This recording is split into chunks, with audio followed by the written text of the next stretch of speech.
એક વાત કહું, દોસ્તી ના લોહીનો સંબંધ તો પણ જીવથી વધારે કોઈ વાલું લાગે ને એટલે એ દોસ્ત.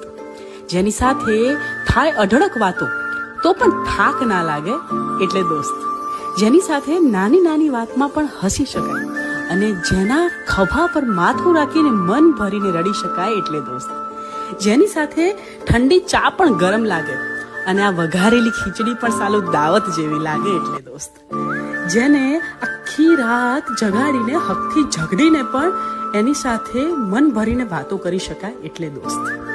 જેની સાથે વિતાવેલો સમય યાદ કરતા જ આ ચહેરા પર સ્માઇલ આવી જાય ને એ દોસ્ત.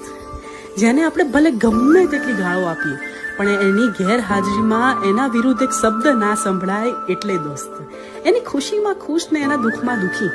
ભલે એના જોડે ગમે તેવું ટેન્શન હોય પણ આપણા મોં પરની ચિંતા જોઈને કે તું ટેન્શન ના લે ગાંડી, હું છું ને. બસ એ હાશકારો એટલે દોસ્ત.